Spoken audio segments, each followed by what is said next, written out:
Hello guys, welcome back again to my channel. Bersama saya Hansen di sini, dan seperti biasanya setiap harinya saya akan buatkan video seputar cryptocurrency. So bagi kalian yang tertarik seputar cryptocurrency, boleh aja langsung bantu saya like dan juga subscribe. Jangan lupa juga untuk hidupkan lonceng notifikasinya supaya kalian gak ketinggalan update terbaru seputar cryptocurrency. Oke, pada hari ini guys, kembali kita akan bahas putaran Bitcoin, dan hari ini saya mempunyai data on-chain yang cukup penting untuk kalian ketahui. So stay tune terus sampai akhir video. Kita akan mulai videonya sekarang.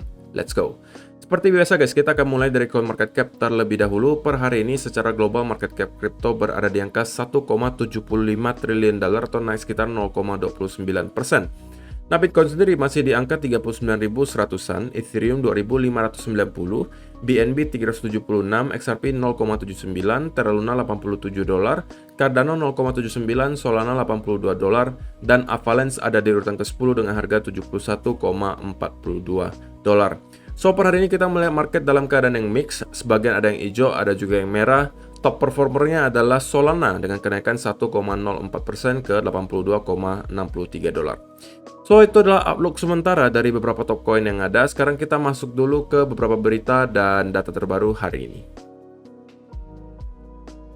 Nah, yang pertama di sini disebutkan Bitcoin threatens 38K as 3-day chart hints at March 2020 COVID crash repeat. Jadi ada seorang analis mengatakan bahwa sepertinya guys, kita belum mendapati dasar dari koreksi kali ini, atau mungkin ada sebagian orang sebut sebagai bear market gitu ya. Kita belum mendapatkan dasarnya, dan sepertinya katanya sang analis kita bisa mengulangi apa yang terjadi di tahun 2020 kemarin. Spesifiknya bulan Maret 2020. Ketika itu kita mendapatkan drop yang sangat tajam baik dari cryptocurrency maupun pasar saham yang disebabkan oleh COVID-19 yang juga disebut orang sebagai Black Swan event. Dan katanya si analis, kita bisa jadi mengulangi hal yang sama gitu. Dan dia analisanya menggunakan 3-day chart gitu ya. Dan juga kenapa dia beranggapan bahwa area berikutnya yang perlu diperhatikan adalah sekitaran 20.000 apabila kita mendapatkan crash gitu ya, yang sejenis dengan yang terjadi di bulan Maret 2020 gitu ya, maka bisa jadi kita akan kembali menyentuh ke area 20.000 dolar. Dan kenapa angkanya di sekitaran 20.000? Karena di situ akan ada 200 week moving average. Jadi akan ada MA200 di weekly chart di sekitaran harga 20.000 dolar. Ini juga senada dengan yang saya sampaikan di video-video saya sebelumnya. Untuk worst case scenario di Bitcoin, katakanlah misalnya memang kita belum menyelesaikan koreksi kali ini dan kita akan masuk ke bear market yang berkepanjangan, atau bahkan kita akan mendapatkan crash yang cukup cepat seperti yang terjadi di bulan Maret 2020 kemarin, maka area berikutnya yang perlu kita pertahankan atau kita perlu pantau adalah di sekitaran 20.000 dolar yang merupakan MA200 di weekly chart.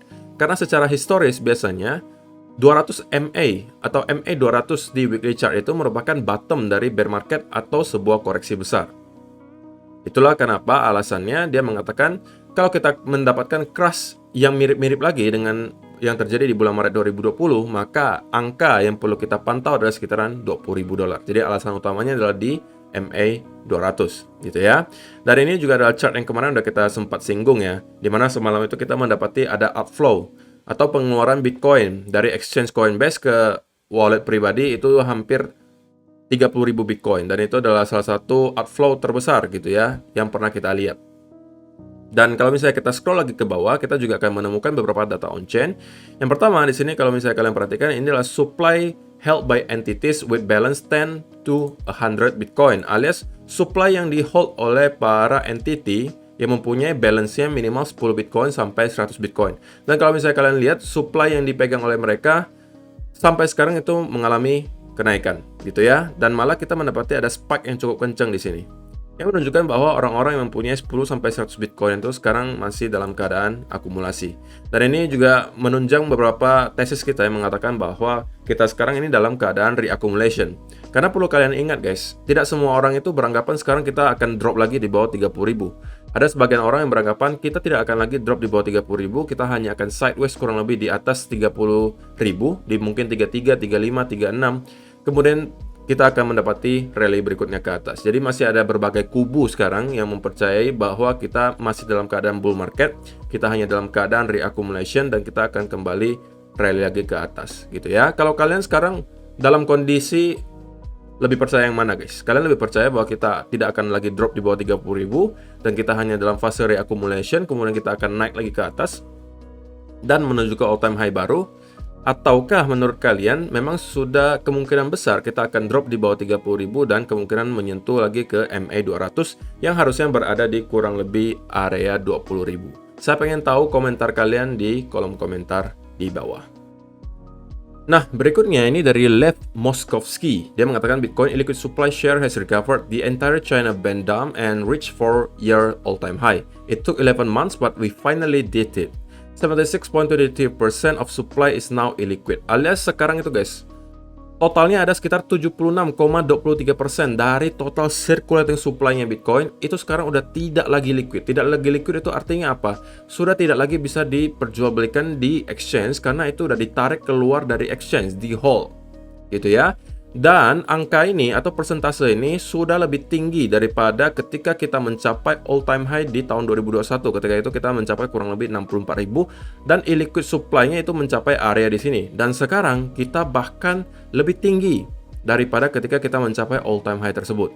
Nah, kalau untuk gambaran yang lebih panjangnya, ini dari Miles J. Creative, dia mengatakan illiquid supply just keep marching higher, a direct contrast to what occurred in 2018. Jadi dia mengatakan bahwa dari segi illiquid supply yang terjadi sekarang dengan yang terjadi di tahun 2018 kemarin sebagai tahun bear market di cycle sebelumnya, itu sangat berbeda gitu. Dia highlight beberapa hal. Pertama, kalau misalnya kalian perhatikan di tahun 2018 itu ketika kita mendapatkan drop pertama, kemudian kita sideways sebelum kita drop lagi dan mencapai bottom di sini, supply-nya itu illiquid supply itu terus-menerus menurun.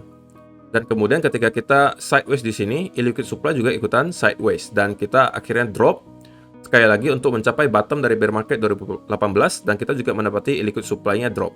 Gitu ya. Tetapi berbeda cerita dengan yang terjadi sekarang gitu.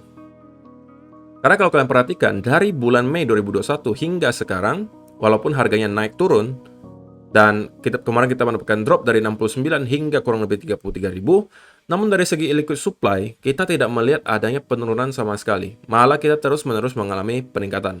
Gitu ya. Yang bisa kita artikan bahwa memang sekarang itu sudah banyak orang yang merasa Bitcoin itu bakalan bertahan. Dan ini memang adalah teknologi masa depan. Sehingga orang-orang sekarang itu rata-rata nge-hold barangnya. Dan jarang-jarang pengen dijual lagi. Yang membuat illiquid supply yaitu terus-menerus naik gitu. Alias balance on exchanges itu terus-menerus tergerus seperti yang kita lihat di video kemarin. Gitu ya. So, itu ada beberapa berita dan data terbaru hari ini yang pengen saya sampaikan untuk kalian. So, sekarang kita masuk ke chartnya Bitcoin dan kita akan mulai dari daily chart terlebih dahulu. Nah, di daily chart kita bisa melihat bahwa sampai hari ini pun sebenarnya Bitcoin masih mampu bertahan di pattern ascending triangle di sini guys. Alias kita belum melakukan breakout maupun breakdown dari pattern ini. Ya memang kalau misalnya kita perhatikan juga 1-2 hari ini volumenya itu sangat kecil gitu guys. Bahkan dari tanggal 10 Maret malah kita mendapati volume di market itu sangat kecil. Dan itu juga tidak ideal bagi kita atau kalian yang merupakan short term trader. Seperti yang saya sampaikan di video kemarin, kalau kalian merupakan scalper atau short term trader, saya rasa ini bukan saat yang ideal untuk masuk ke market. Karena dengan volume yang kecil tentunya datang beberapa risiko. Pertama, volume yang kecil itu tidak bisa membuat kita cuan gitu ya, karena harganya nggak bergerak kemana-mana. Kedua, volume yang kecil itu biasanya rentan dengan manipulasi. Jadi dengan ada beberapa hal tersebut menjadikan volume yang kecil itu tidak ideal bagi orang-orang yang merupakan short term trader. Dan tentunya kalau misalnya kita perhatikan dari time frame yang lebih kecil, ini lebih parah lagi gitu. Bahwa dari tanggal 10 Maret sampai sekarang, kita itu hanya bermain di sekitaran area ini aja nih guys, di sekitaran 39.000 sampai 38.000. Jadi kurang lebih di sekitaran sini aja. Lebih parah lagi beberapa jam terakhir, Bitcoin itu seperti nggak gerak gitu. Oke?